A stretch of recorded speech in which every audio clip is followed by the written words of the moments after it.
I'll tell you, our experience at the Dream Manager program has been nothing less like it'll be a program we do forever. And any company that I get involved in a big way, that's something I'm going to mandate. So it works for us. It's amazing. It changes lives. It really puts the people that are doing the hard work first. Hi, this is Tony Ferraro, the Director of Coaching at Floyd Consulting, and I'm excited today to introduce a special episode of the Lead with Culture podcast. For this episode, we took the show on the road and traveled to Austin, Texas for the National Air Conditioning Contractors of America Conference, where my guest was a keynote speaker. My guest on this episode is Tommy Mello. Tommy's the owner of A1 Garage Door, a company that he built from basically $50,000 in debt to over $300 million evaluation today. In our episode today, we're going to discuss one of the pillars of growing a company that Tommy discusses in his book, Elevate, which is to grow your culture and to do so by growing your people. We're going to talk in particular today about how the Dream Manager program was a big part of this phenomenal growth. So if you're in the home service industry or whether you just have people in your organization, I think you're going to appreciate today's episode. Welcome to Lead with Culture podcast. I'm Tony Ferraro, the Director of Coaching at Floyd Consulting. And we are on the road today. We're actually at the Air Conditioner Contractors of America Conference in Austin, Texas. And today I've got a very, very special guest with me today. I am so stoked. And if you are in the service industry and you don't know our guest today or use his stuff, then you're not winning. So I'm really excited today to have with me Tommy Mello. Tommy is the owner of A1 Garage Door, a soon-to-be $200 million company. 300. $300 million. All right, I was behind. Excellent. Prolific author. This book here, Elevate. If you don't have it, again, if you're in the service industry, that doesn't need to be on your shelf. It needs to be on your desk. And I am just excited today to talk to Tommy. So, Tommy, thanks for taking time to be with us today. Appreciate it. My pleasure. Absolutely. Looking forward to it. So the title of the podcast is Lead with Culture. So let's just jump right into it. You know, I think the idea of culture is at best misunderstood today. I saw you wrote about it in Elevate. How do you define a winning culture? Yeah, well, listen, I think it's setting the right vision. Me as the founder, the CEO, is to paint the right vision, and everybody should be running towards that vision, and that involves changing people's lives. We're not a family. We're a winning team. Okay. And winning teams do not allow family. If my mom screws up, it's okay. She's still my mom. My sister, she can screw up as much as she wants. She's still part of my family. I'm going to love her unconditionally. People say family, and that word gets thrown around. A high-performance team is completely different. Nick Saban would say, if you embarrass yourself in public and really made a mockery of the team, you might not be on the team. We are winners. We strive to be the best versions of ourselves. And I think there's this opportunity to lead from up front. Leaders eat last. Simon Sinek talks a lot about this. To be selfless and to lead with dignity. Don't ask anybody to do something you wouldn't do. And I think that that's important. What can we do to change everybody's life? When I wrote this book, Elevate, Build a Business Where Everybody Wins, that means my vendors win. That means my clients win. Most of all, my internal clients get to win. When they're winning big, everything kind of seems to happen easy. Everything, goals. I'm out of town right now, and today's going to most likely be a record day. Tuesdays typically are, and it seems like every Tuesday is a bigger and bigger number. And that's what's important to me, is that we're winning. I was always taught you don't get a participation trophy. The harder you work, the luckier you get, and that's what we believe. Okay, so 300 million, get that corrected. But if I remember correctly, when you were 30K in debt, you weren't always a culture advocate, or at least didn't see the value of culture. Is that accurate? Well, I'd walk into work and there was 8 people smoking out front. Phones were ringing off the hook. Trucks were damaged. Culture seemed like a 4-letter word. It was like, you don't even know what I'm going through. What do you mean culture, smulture? I'm like, being a sole entrepreneur, trying to build from the ground up, not having a bunch of experience, you're like, it's tough. You get knocked in the face all the time. And I believe if you don't build your culture from the intention of building it, it'll build itself. And sometimes it turns out very, very negative. And it can be very hard for a lot of the people involved, especially if the owner is always gone and they don't show up, or they park in the handicap spot, or their desk is a mess, or they don't show up to meetings on time. Because you're saying that's okay. If you're out of shape, you're basically telling everybody it's okay to be out of shape, especially when you look at the fridges at a place and you allow them to just have all junk food and nachos and Doritos and other things and energy drinks. I think it's okay to have a coffee machine for sure. But lead from up front and show your people what it is like to lead. And that means success, future self. Well, you're learning all the time. You're reading. You're going to these different events. You're listening to podcasts. It means having fun. It means faith, family, finance, and fitness. And I believe if you could show all those 6 things, the people start to show it too. Yeah. So most of what I do, I'm an executive coach for some fairly high profile CEOs across the country. And people always ask me, so what are the problems that CEOs have? And I say, look, you can categorize the programs for CEOs, business owners. What I found is that most of the problems for business owners are who problems and not what problems. Right. Would you agree with that? Yeah, absolutely. And so the better we make our people, then like you said, the friction starts to go away, because most of the friction is typically related to somewhere people down the line, right? Yeah, it is. And I think a lot of times there's really no template to follow. I think a lot of people, they're reading different books, they're getting different consulting. And the idea of meetings, there's a good book by Cameron Herold called Meetings Suck. There's a good book by Dr. Benjamin Hardy, a good buddy of mine, and Dan Sullivan, called Who Not How. I think a lot of us tolerate poor performance, poor leadership, because we don't know what's better.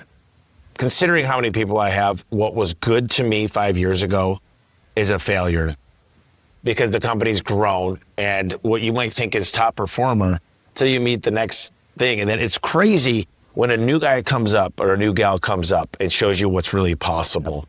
Everyone seems to gravitate towards that. It's like a magnet. So really making sure you understand what great is. And a lot of times we say that's just good enough. And a lot of people get stagnant. They don't want to grow. Yeah. And it's part of the assumption is you have A players on your team. I mean, A players want to be around other A players. They get 100%. elevated by other A players. Our company mission statement is real simple. We grow people. And I have been impressed that it seems like you sincerely want your people to be great and accomplish their dreams, don't you? Well, look, one day I will die, unfortunately. I hope it's outside with my funeral. I hope there's a rainbow. People are not dressed in black. I hope that they can celebrate a legacy that said I was better off knowing that man, that he cared a little bit more and he wanted us to be successful. Selfishly, I do want everybody that I'm associated with to accomplish more than they did previously.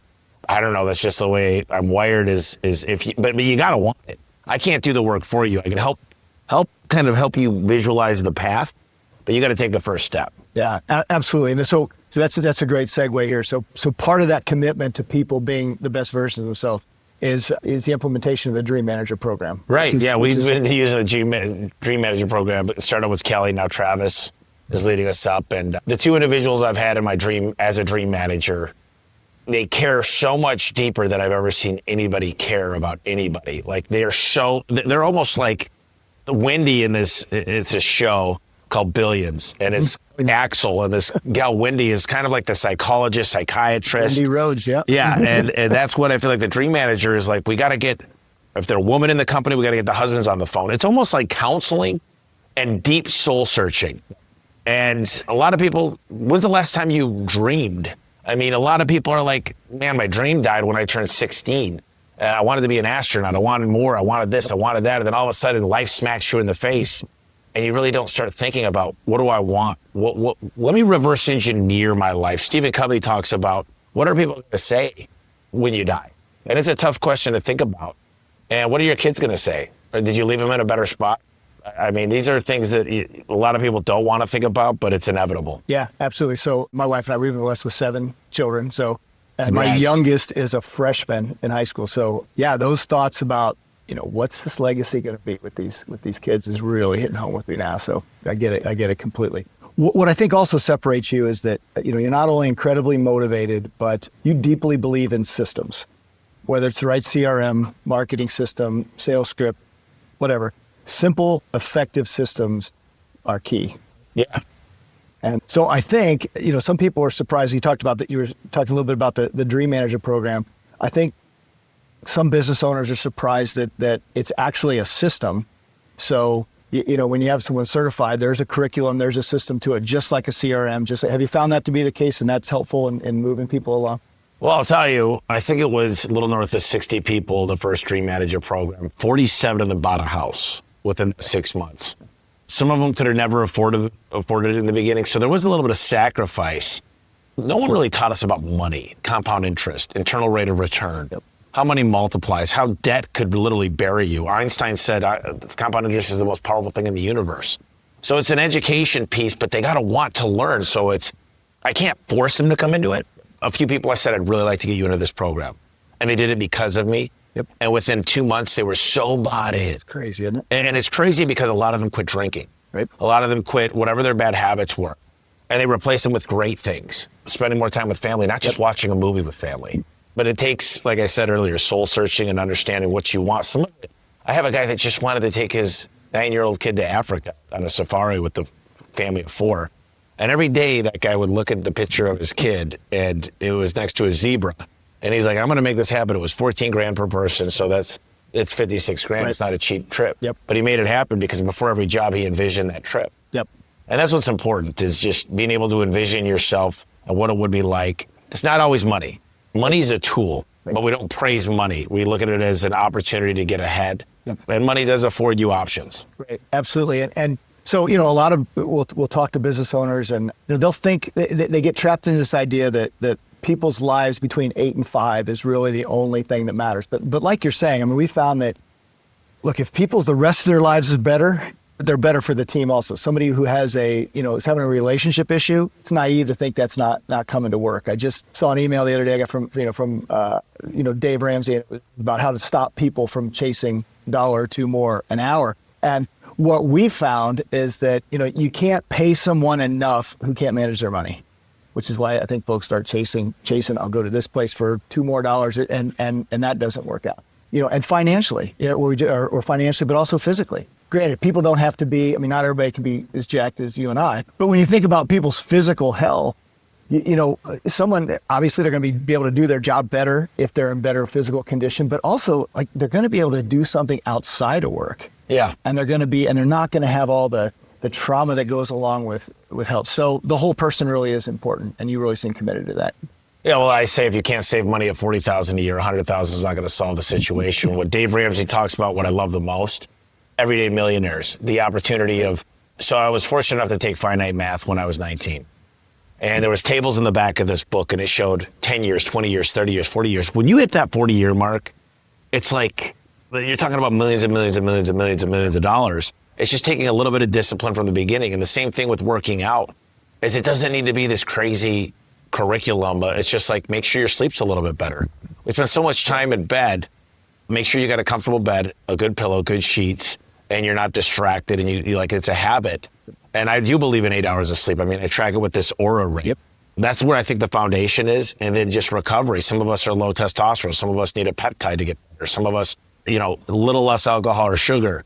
And all of a sudden, you come home from work, and it's almost like you've got a part 2 of your day to spend with family, committed, focused time. And if you could give that to somebody, it's better than any raise would ever give. Yeah, 100%. Absolutely. Another thing I've noticed, I'm sure your team would notice this also, but about you is your decisiveness. So I think you and I had a conversation about the Dream Manager, and then it was maybe 2 texts later. I was like, we got to get this in. Send somebody to certification, and when people come to certification, they're ready to go the next Monday, and you just implemented the program. When I'm talking to business owners, we'll often hear, yeah, it's a great idea. I really want to invest in my people, but I've got this going on, and I'll take it back to my team, and it is a financial investment, and all the different reasons and excuses. What's your message for business owners about being decisive? It's a program that works, to just pull the trigger and get after it. Well, a lot of people, they're afraid of failure. They're afraid of improper implementation. I would say there's a pretty good often amount of times that we fail at something, but we get back up. I think so many people are waiting to that perfect timing. They're like, we got so much going on right now. There's so many things coming at us. I'm pretty good. The team's large enough now to take on a lot more. And I'm pushing them all the time. They're not happy necessarily, but I'm like, we're going to do this. Now, we might fall down when we get back up. I think we're a compilation of failures. In business, Jeff Bezos said, home runs are just more than 4 RBIs. Because in business, if you hit a home run, you could hit 1,000 RBIs or 10,000.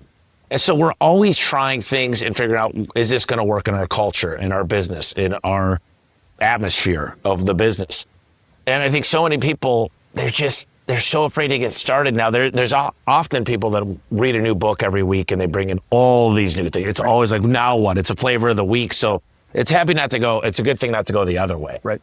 But I would say when it matters the most is when it's going to impact their lives. And I'd say if it's implemented correctly, the Dream Manager program really, really kicks butt. And I love the foundation of it because it all started, and I know it's a fiction story, but why aren't these people showing up to work? Yeah. Well, it turns out they couldn't get to work. They just needed a carpool. That's right. And then it turns out they wanted to learn how to speak English better. And that turnover costs a business, it probably costs 200% of what the person makes in a year. I think there's all these hidden KPIs. How much does it cost to let a truck that you're paying $1,400 a month just sit there? Yep. Or have to lower your marketing spend or retrain somebody? There's just all these things. And I think people should just go after things hardcore. The Dream Manager program, we were private equity backed, and they were like, Dream Manager, Schmanager, what is this? And I said, this is part of the deal. We're doing it. And I had to find the right person because unless you got the right person doing the program, it's like the wrong CFO or the CPA. Right. You're not going to pay your taxes right. You're not going to collect your AR. Yep. You got to have the right person doing it. Absolutely. And I think you have picked the right people. That's also what, our certification is a pretty intense, it's a 2-day program where we teach people not only the curriculum of the Dream Manager, but also how to be a great coach. Yep. Which is so important because one of the things we tell them is that we really harp home, and I do this with our coaches too, is that you can't want the dream more than the person does. Yeah. And it's a trap that people fall into. So it really is about empowering people. It's not soft. It's not a fluffy. When you talk about turnover and, frontline worker, 105% of their salary to replace somebody with all opportunity costs and the things you mentioned, the program starts to pay for itself really quickly. And I think what we found, and see if you agree with this, is that, the truth is, because business owners think, they try to understand why people work for them. What we found is that the universal truth is that people work for you because they believe if they hitch their wagon to you, they'll be able to accomplish their dreams, big or small. I like that. Value that. Yeah. I think that's important. That should be the goal, is that you're helping dreams come true. You're helping goals come true. And I've been studying a lot of Robert Cialdini's teachings on influence and this idea of commitment and staying committed and understanding what discipline is. Because a lot of people get motivated. They lose motivation. You don't lose discipline. Yep. Something that's my buzzword of the year, discipline. And, lastly, with the program, one of the goals, and this is what we talk to people at certification about, is to help people be a little more strategic about their lives. I was reading a study the other day about generational poverty. And the number one cause, according to the study, of generational poverty was chaos in people's lives. So, if you can get people to think just a little more strategically about their lives, who wouldn't want a more strategic employee? When a tech is out there and he's trying to figure, so that's really the underlying principle is, can we get people to be a little more strategic in your life? Yeah. So it makes sense. I think I'm ADHD. Yep. And by having Bree, Ashley, Bridget, people around me that are super organized, that help me maintain my calendar, stuff's put in a certain file. Yep. The house is taken care of a certain way. The dogs get washed on a certain day. There's so many good things. I'm able to get 10 times more done in a day, but take it opposite, throw chaos, I can't get anything done. Right. I'm like 1/10. I almost seem like unable to learn or get anything done. So I've learned my Achilles heel and what it takes, and to have somebody help the people in the company, because a lot of the people in the blue collar industry are dyslexic or ADHD. And if you give them the foundation to not be in that chaos, they'll get a lot further. Yeah, absolutely. So, well, time out. Appreciated time. So the last question, and I asked this of everybody that we interview. So, Tommy Mello, what's the big dream you're working on now? Oh man, my big dream. So we obviously have an equity incentive program. We're going to make a lot of people a lot of money. But the real deal is this next business venture we're jumping into. It'll be a new partner, a new sponsor, a new private equity company. The question is, how many people can we change?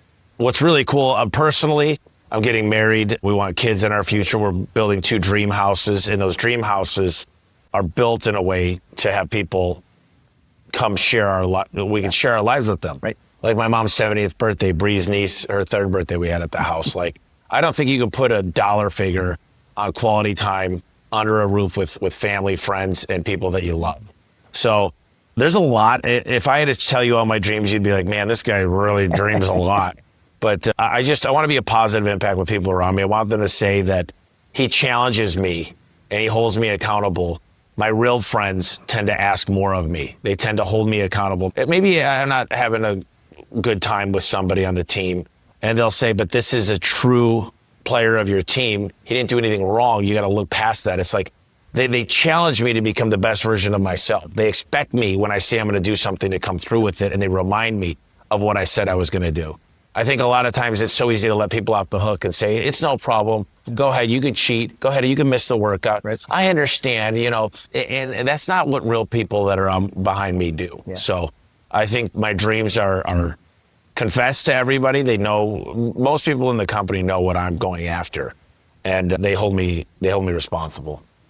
Well, no doubt. I'm sure you're going to accomplish that dream. It was fantastic to talk with you today. I know we're going to work together on some other things, and I hope today, we'll help some of those, folks in the service industry who need this. The Dream Manager program can help them out, and I hope today the success you're having with it kind of moves them along. But thanks for your time, Tommy. Yeah, you bet. Listen, read the book. It's a quick, easy book to read.